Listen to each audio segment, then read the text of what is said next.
चीन में हुए एससीओ समिट का ये वीडियो बहुत वायरल है। पीएम मोदी जिस गर्मजोशी से तुर्की के राष्ट्रपति एर्दोगन से मिले, आगे बढ़कर उनसे हाथ मिलाया, उनकी पीठ थपथपाई, उससे भारत में भयंकर बवाल हो गया है।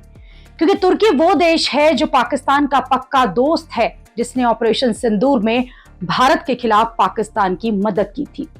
भारत पर जो नाकाम ड्रोन अटैक पाकिस्तान कर रहा था, वो तुर्की के ड्रोन थे। कश्मीर पर तुर्की पाकिस्तान का समर्थन करता है और ऑपरेशन सिंदूर के दौरान भी, उसके बाद भी तुर्की ने पाकिस्तान का पूरा पक्ष लिया था। खुद संसद में खड़े होकर पीएम मोदी ने यह माना था कि पाकिस्तान को सिर्फ 3 देशों का साथ मिला। हालांकि उन्होंने उन देशों के नाम नहीं लिए, लेकिन उनमें तुर्की स्वाभाविक रूप से शामिल था। ऐसे में जब तुर्की के राष्ट्रपति के साथ प्रधानमंत्री की ये गर्मजोशी वाली तस्वीर आई तो विवाद हो रहा है। कांग्रेस ने इस पर पीएम को घेर लिया है।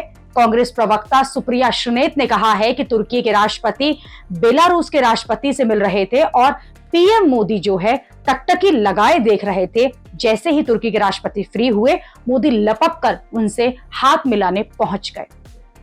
इस मुलाकात को लेकर विपक्ष के लोग ये कह रहे हैं कि पीएम मोदी का बस चलता तो वो तुर्की के राष्ट्रपति को गले भी मिल लेते।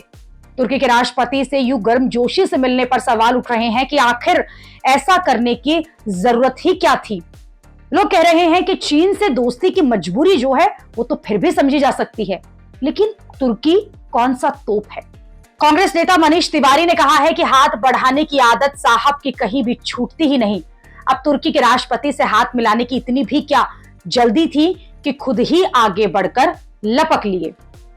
लोग ये भी याद दिला रहे हैं कि ऑपरेशन सिंदूर के बाद तो पीएम मोदी तुर्की को तगड़ा जवाब देने के लिए तुर्की के बड़े दुश्मन देश साइप्रस भी गए थे, लेकिन यहां तो मामला उल्टा चल रहा है। लोग पीएम मोदी की वो स्टाइलिश तस्वीरें भी याद कर रहे हैं जो वो साइप्रस दौरे पर गॉगल्स लगाकर साइप्रस के उस इलाके को देखने पहुंचे थे, जिसे लेकर तुर्की और साइप्रस का जो है विवाद चल रहा है।